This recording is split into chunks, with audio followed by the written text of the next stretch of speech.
તો વડોદરાને જ્યારે આપણે એક લોકશાહીનો પર્વ ઉજવવા જઈ રહ્યા છે તો મારી નમ્ર અપીલ છે કે હું મારી મનની વાતો લઈને તમારી પાસે આવ્યો છું. વડોદરાનો વિકાસ કેવી રીતે થઈ શકે ને કેવો હોવો જોઈએ, જે આપણે ભવિષ્યની પેઢીને આપીને જવો છે, એની વાત લઈને આવ્યો છું.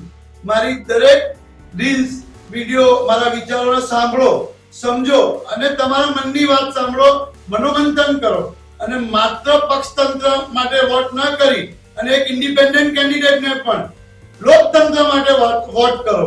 તારીખ 7/5/2024 ના દિવસે અનુક્રમ નંબર 9 નીલકંઠ કુમાર મનસુખલાલ મિસ્ત્રીને સીસીટીવી મારું ચિહ્ન છે એને મતદાન કરી વડોદરાના વિકાસમાં મતદાન કરો અને આભારી બનાવો.